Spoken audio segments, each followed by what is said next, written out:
Just give us a brief story about yourself. Who is Okay. Radhika Lee? Yeah. Thank you. Basically, an English teacher who came to Kenya almost 4 decades ago, and decided that I would just work here and serve the people here. That's how the journey started, and with God's grace, I must say I've been able to just climb the ranks. It didn't happen overnight. It's been slow, but initially an English teacher, and then a head of department. Then I became dean of students, an assistant principal, and finally principal of international schools. And I worked in that position for almost 10 to 12 years before I started feeling that I can do this job probably on my own and do it the best of my ability. And that's when, the thought of a school, establishing an international school on my own came into my mind. Wow. So that took almost 27 years plus, and it didn't happen overnight. Nothing happens overnight. They say Rome was not Okay. built in a day, and it's so true. Okay. So it was a lot of hard work, and eventually, I decided I just took that leap of faith. Not because I had a lot of money sitting in my account. No, I didn't have any money at all when I started. So Okay. um, I think I'm a true entrepreneur. The passion was there, and that's what pushed me. So in 2008, I started my own school, Nairobi International School, as the first e-school on the continent. And people didn't understand what I meant when I said we're starting an e-school. So there were so many questions on that. Um, and I didn't give up, even though people didn't understand the significance of it being an e-school, until I would say last year, when COVID hit, is when people understood the importance of having an online platform. Because when everybody closed and sat, we just seamlessly moved to do online teaching. We just went virtual. So, yeah. You are explaining something that I was interested you to throw more light. In today's lifestyle of the millennials, we are finding young people who believe a lot in shortcuts. And I can hear you talking about your 27 years of persistently ranking, raising through the small and bigger ranks. What experiences do you have to share with the young people in Africa, especially in Africa where we come from, in relation to the experience you have gotten of being able to go through those 27 years? Okay. That's a good question, I would say. Um, it's a lot I can talk about. There's so much I can talk about. Starting with, I hear a lot of young people wanting to be entrepreneurs. But for them, when they say, oh, I'm an entrepreneur, I want to be an entrepreneur, I guess they're just looking at the money aspect, making quick money. But entrepreneurship is not about, I personally, that's my opinion, it's not just about making quick money. Money should not be the, motivator. I personally believe that if you have passion, and if you're willing to impact, those two things for me stands out. They stand out definitely. Can you impact other people's lives? Can you change? That is what you need to look at. Money will definitely come if you do things right, and if you have the passion, you can't ever give up. There will be so many obstacles, hurdles, problems that come your way. But if you give up at the first instance, then it's not going to work at all. So persistence, perseverance for me, I think even today, even though we've made it big in the educational sector, I would still think every day there are challenges, and how we tackle those challenges, how patient and persevering we are. I think that is what, really key in the end. Mm. So young people need to know it's not just about making a quick buck. It's about being patient and working hard at it every single day. You really can't give up easily on anything. Yeah. So Okay. that for me, yeah, and there will be so many other things that you never ever probably thought of. Like, this world is full of so many biases. There's racial bias, there is gender bias, there is all sorts of biases are there. But are you ready not to give up? That is my question. What come what may, if you're willing not to give up, you can make it. That's what I would say. Yeah. Wow. No, I really want to Radhika, because I think for the time I have shared with you, I found quite a number of important values that you could be able to, either make young people to learn from you. And through your story, I also realized that you have you have actually gotten a number of awards. Your name. Could you just briefly talk about some of these awards that you have been able to achieve in your lifetime? Oh, uh, I would like to talk about one in particular. I think there are Okay. so many awards that God has bestowed on me, I would say, but one in particular was very, very. I mean, I think I'll always cherish it because I never expected to be on that forum, the British Okay. Education and Technology Training and Technology Awards, BET. Last year, December, they gave me Women in Technology Award. And for me, that was Okay. huge because Okay. I am not a technology based person. I do know a lot about it because I had to learn in order to start a school. But that's not my background. I'm an English, teacher of English. So Right. when you get an award like that, unlike you, Evans, because I know you are into technology, you are a Right. tech person. So for me, that was really sweet, I would say. Yeah. Okay. Wow. Wow. I think that also brings out your uniqueness. You are saying you're an English teacher. You've been able to raise the ranks to own a school of the magnitude of Nairobi International School. But now you are telling us that you have an award in technology. I can be very honest with you as a Christian. I have done a number of publications in technology, and I would aspire to get an award, which I've not gotten to my name, despite of my education ranks. So I really want to congratulate you, and I think that makes you the model we want to aspire to be. So thank you so much on that. Because the Now, future is okay, technology. Future is come on. definitely, it's all about technology, and we can't be left behind because we That's were right. born in a different century. There's no Okay. way. I'm not willing to just sit back and take it. Probably that's Mhm. why I'm always pushing even my staff, Okay. everybody to be, at the forefront of Okay. doing stuff with technology. Yeah. Okay. So can you now briefly talk about Nairobi International School? What does it mean to you? What niche does it hold in Africa, East Africa? And what is special about Nairobi International School? Okay.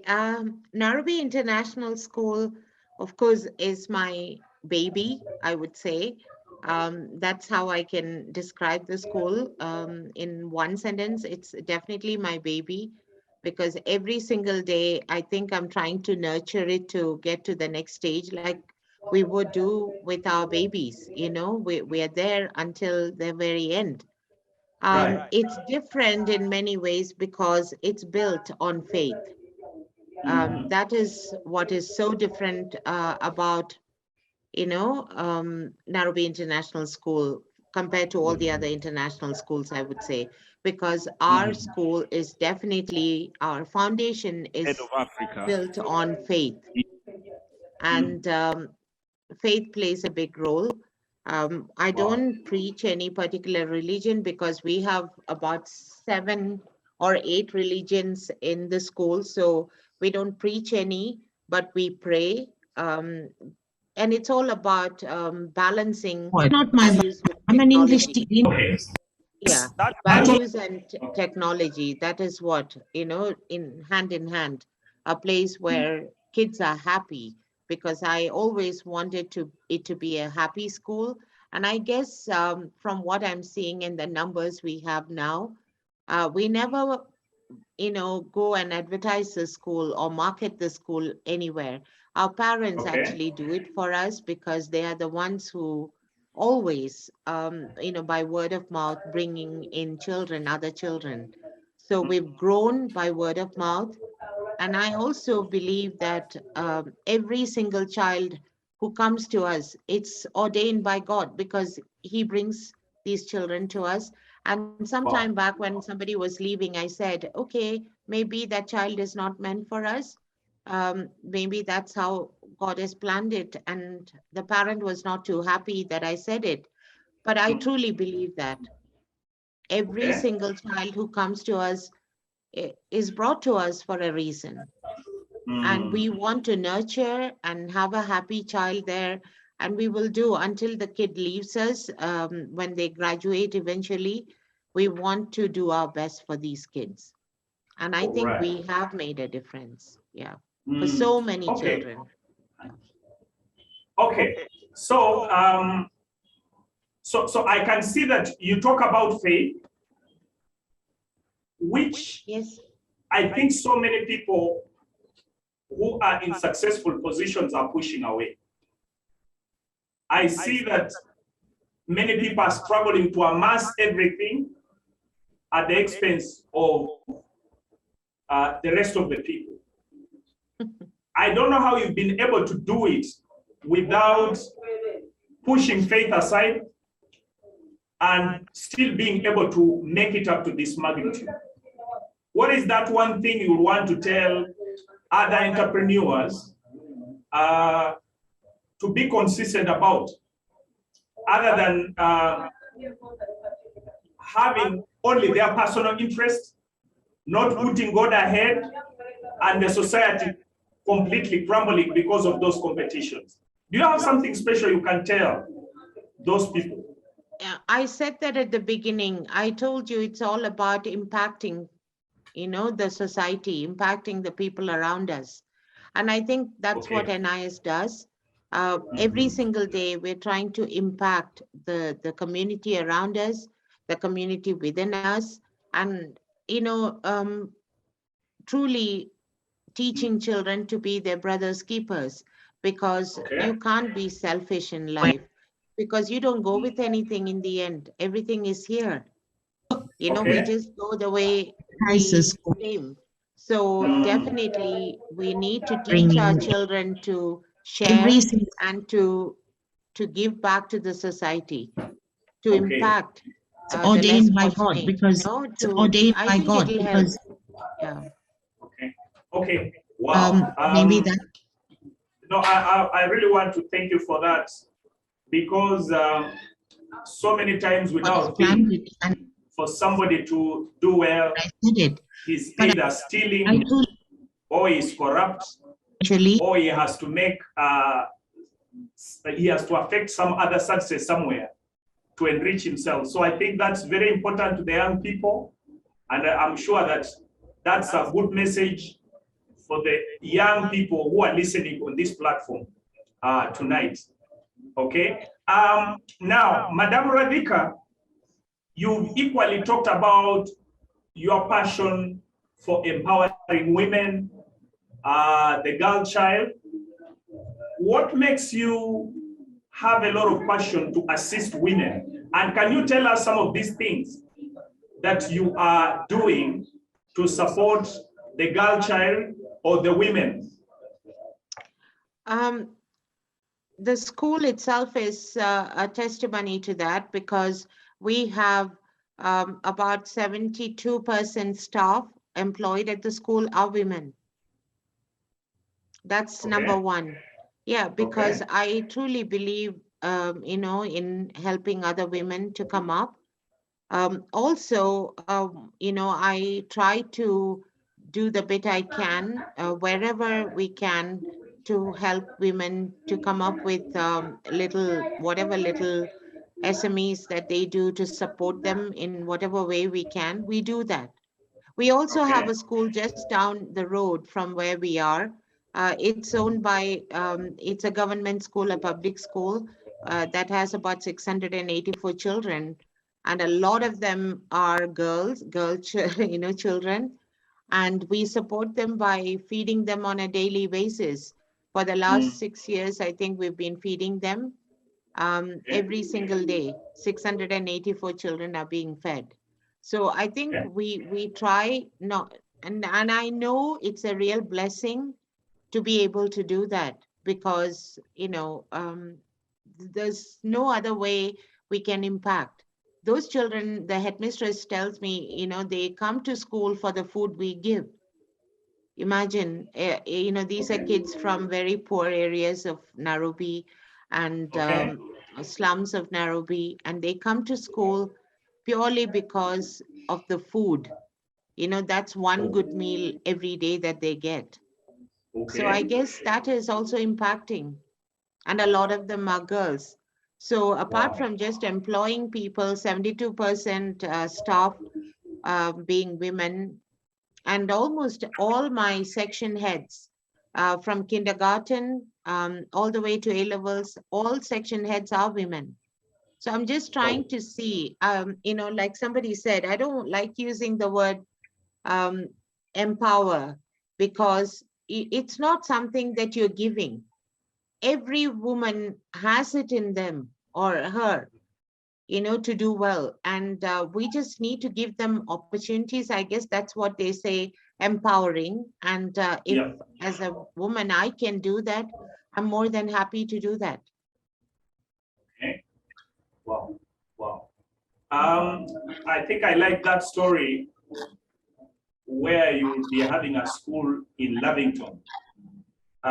If it's in Kampala, that means people who stay in Kololo, like those high-end places. But for you to still find space for the young girls in suburbs in Nairobi, we can actually just thank you and love you. Yeah. So that's a very good initiative. Now, we have seen challenges that are affecting still women in today's world.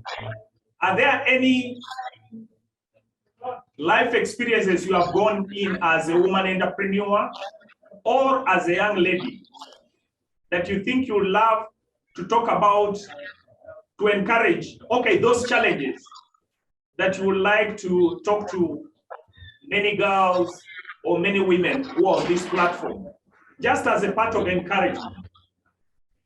Yeah, I just want to say, just because you're a girl or a woman, don't allow people to put you down, ever. Have no fear, because you're God's child at the end of the day.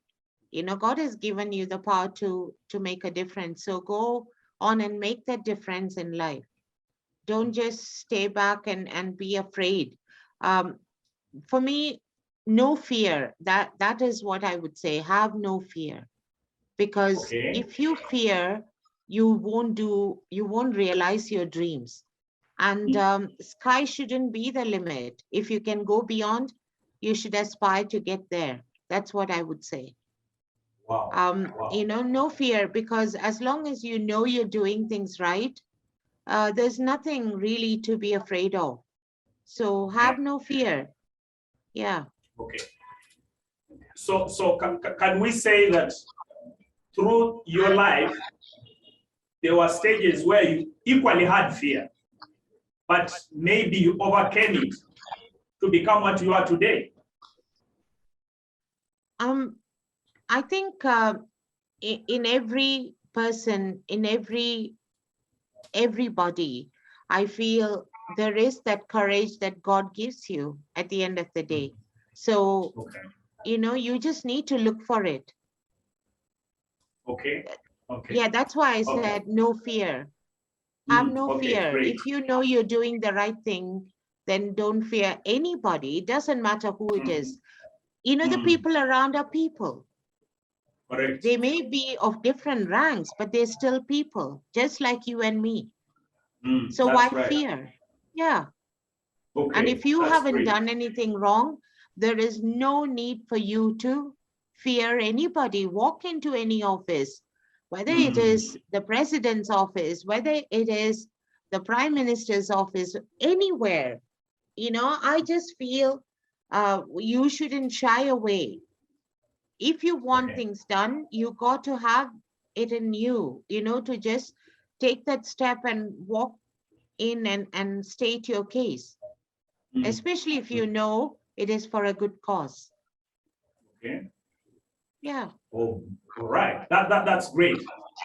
Now, from your experience in the education sector, we have seen COVID coming and ravaging the education sector in so many African countries.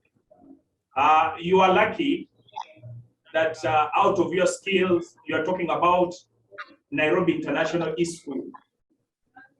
What will be your advice to Africa, not just Kenya, as we brace? Okay, what have you learned out of this COVID that we should be able to do differently to change the education sector in Africa? I think technology definitely is a way to go. There is no other way. Technology any day. So with that, I'm not saying that, we go completely technology. No, but technology is an integral part.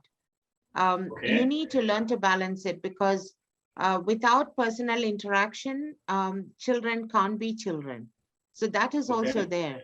That physical interaction has to be there, but at the same time, when COVID happened last year and all schools were closed, I guess we were the first ones to go online because we had the platform for it. And it was not something that started just yesterday. It had been there from 2008. We just switched to virtual, that's all.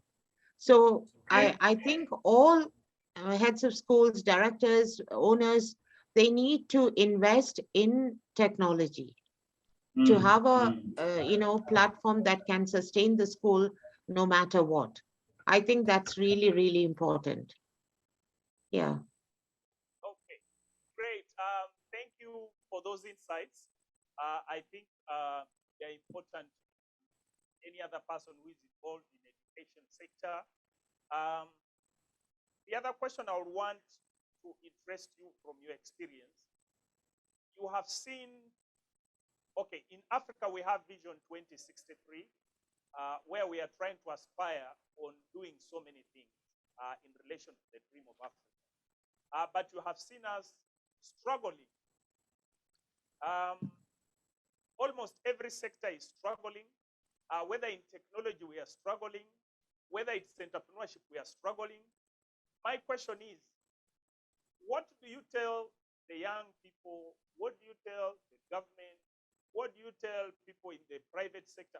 What is it that we can do differently from your experience? What is that thing that you feel, I wish these people woke up and they can do things different? Because from your experience, you must have gathered so much along that you think that if I got chance to speak to young men or women, to speak to entrepreneurs, to speak to government officials, this is what I would love their minds to revolve about. So what is that you think that as Africans, we need to start doing differently to have a fair competition on the global market? If I can be candid, I'd say this. Can we please have systems in place in every African state? Proper systems without, any corruption. And I know it's a big ask, but I think having systems in place will change the game. The problem is there are no proper systems in place, though we say they are there, not really. I can tell you this because of the experiences I've had. Everything is there's so much corruption, and that needs to change. People need to start thinking about networking and communicating with each other for everybody's benefit. That's what I think we need to do. Um, to get any approval, to get anything from any government office, it is such a hassle. So for ordinary people, it becomes really, really difficult. So my request and my, real plea to government officials, if they're listening, it is to have systems that can just work. We upload, they go through. If there are challenges, they come back, they tell you, but at least it's in the system. It's not at the mercy of an individual, and it should never be.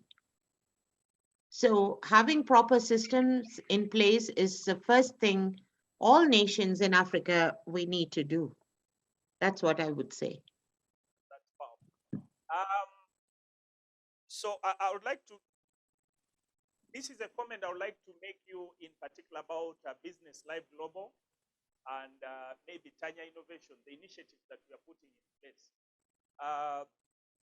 Because like we have shared before, what Tanya Innovations Africa is doing, like what we are just engaging in today, is to ensure that we can bring on board personalities who have been able to go through the hustle and make it. Also to bring on young people who have innovative projects on board, but equally to bring on government officials, a platform for them to talk to people. Because sometimes when we talk about African Union, or we talk about East Africa community, or we talk about ECOWAS, or we talk about, which is that one in South Africa, SADC, yeah? SADC. So find that these forums, these African forums, appear as if they represent ministers, they represent the presidents, they represent the members of parliament. Now, the question comes, where does this ordinary African, where do they get the platform to discuss issues that are African related and development? So that is where we are coming from as Tanya Innovations Africa. What would you advise? Since we do a lot of talking and sometimes we don't see action, how best do you think the young people can work with the already established people to make sure that they can change the life in the continent? Besides the government, you have been very clear about government, there's need about system. But we want to have this conversation where we're telling young people, rather than you complaining about the president of Uganda, rather than you complaining maybe about the president of Kenya, some of these things are almost also systemic in the wrong direction. What can we do with our own energy and with the network around Africa to cause the change we want to see? Is it a possible, viable solution? Or what would you advise to do? Because we want to take some of these ideas along the way to change the mindset of the young people, and also to start doing things we can do with our own hands as we wait for the government to do what they're supposed to do. Is there one thing that would dream, or you think that if the young people did, especially using this type of network of Tanya Innovations and BLG, would cause change on our continent? There's a saying by Mahatma Gandhi that I've always sort of tried to live by. Be the change. Each one of you, be the change that you want to see in your children. So it has to start from us, every single individual. There's no point in complaining. With that change that we want to see around us, I think it has to start with us from us, within us. So be the change that you want to see in your children. And it's Mahatma Gandhi who said that, and I truly try to live by that. Okay.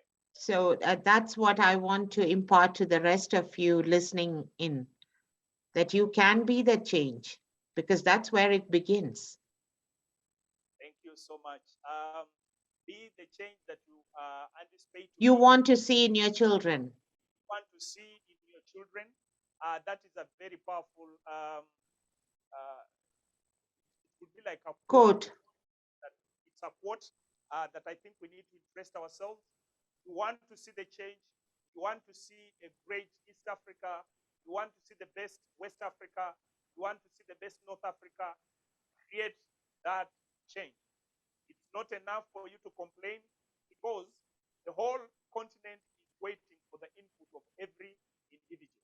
And I think in relation to that, we are putting up supportive mechanisms, like putting such a platform which is digital, which can allow any youth, any entrepreneur, whether you are in government or you're in private sector, to come and we talk about things that affect us. But above all, we provide solutions, or we provide solution mechanisms of things that we can do to be able to change our continent. Madam Radhika, as we are coming to that, as we come towards the end of this talk, what would be some of those ideas that you have in your mind that you would like to talk to our listeners tonight? I think if you are an entrepreneur and you're listening in, our first thing is have no fear to follow your passion, your dreams. There's absolutely no limit to where you can get to, so pursue it. That's what I would say. Also, while you are at it, make sure you have all your paperwork, your documentation, your approvals, everything in place before you begin, because you definitely don't want to be on the wrong side of the law. So you need to get all your paperwork, documentation, everything, approvals in place. That's really, really important. And then it's not something that will happen overnight. So you just need to be at it every single day. Hard work always pays, I guess. So work at it. There is no relenting. That's what I would say. Work at it every single day. Okay. Mhm. Okay. Thank you so much. You would allow me to recognize some viewers who are online, Okay. Madam Radhika. I can see George Abraham from the UK. We thank you so much, George. Of course, he's a member of BLG. I can see Mr. Brian Twatwa, the CEO of Incredible Youth International. We acknowledge you, sir. I can see Joe from Johannesburg. Yeah, we salute you. We can see Mr. Sami Lutomia. And Sami Lutomia, I want to thank you so much, because we knew Madame Radhika Lee through Sami Lutomia.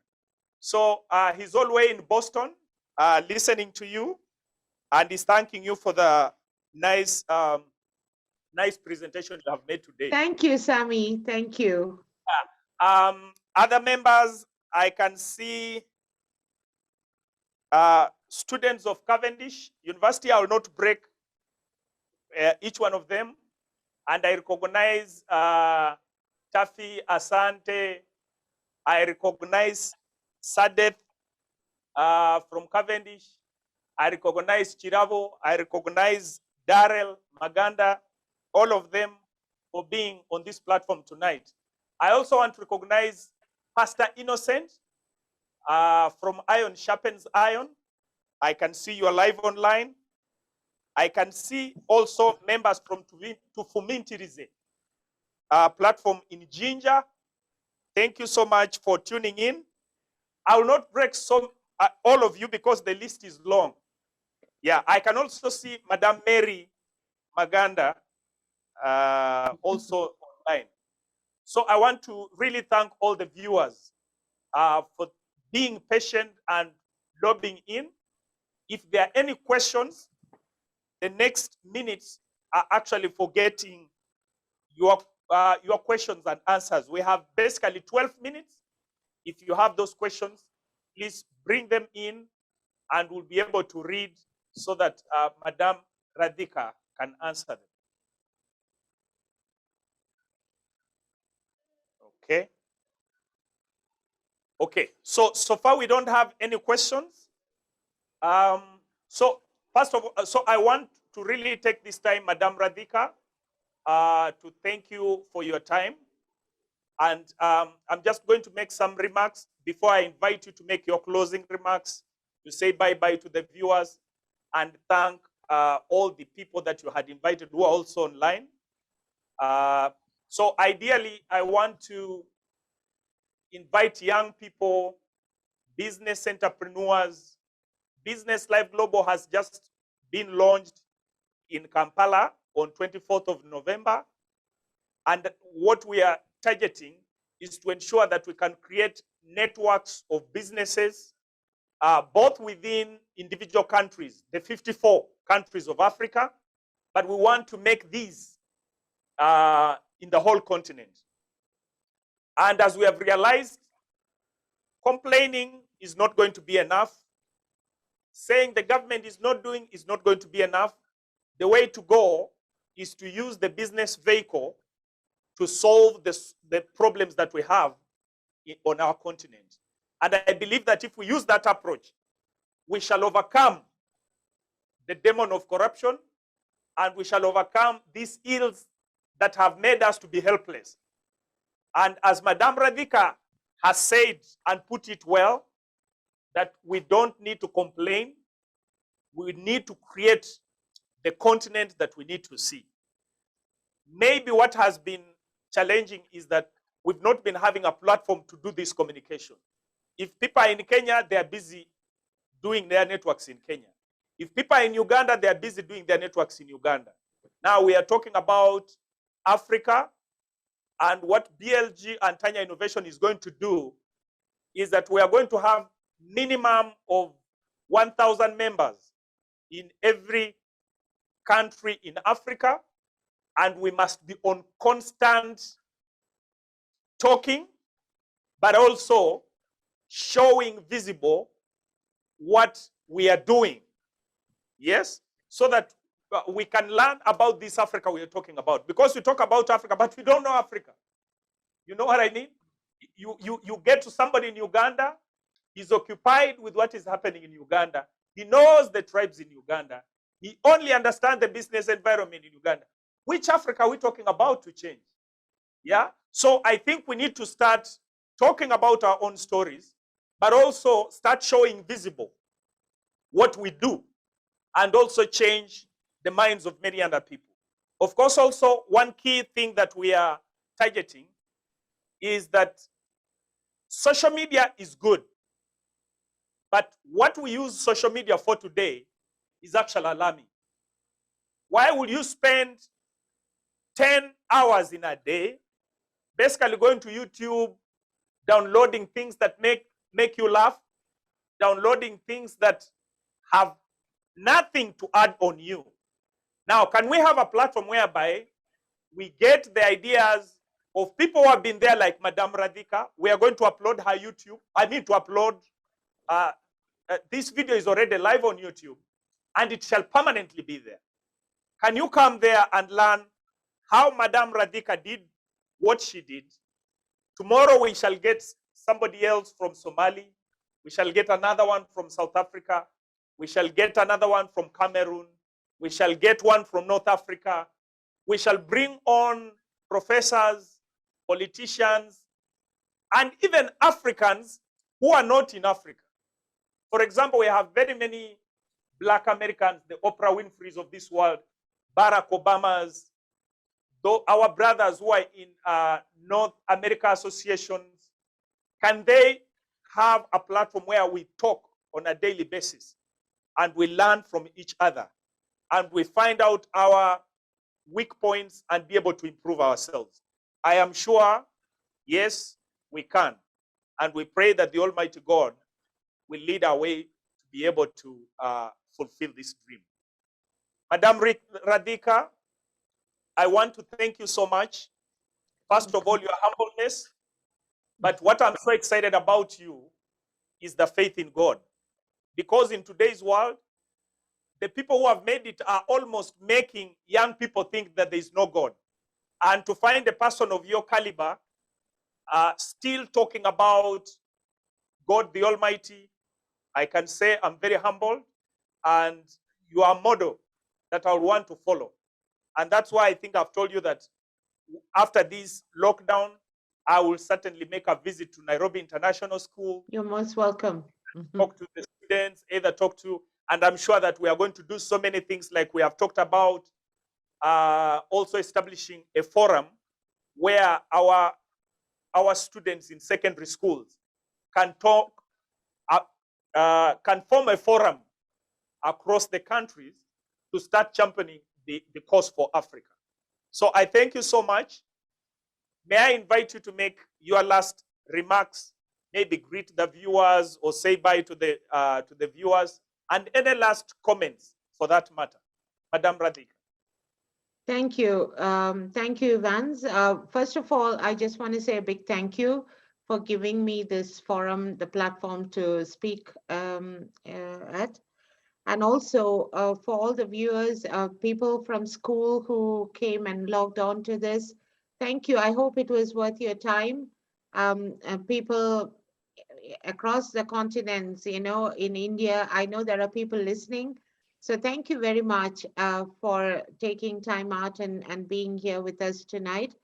I just want to say as a parting shot, it's not about being successful. People say, oh, you've been really successful. No, but it's not about being successful. It's about being significant.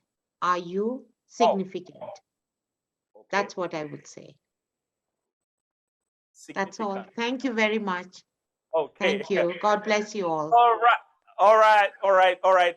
Ladies and gentlemen, our listeners from all over different continents, we thank you so much for sparing your time. This platform has come.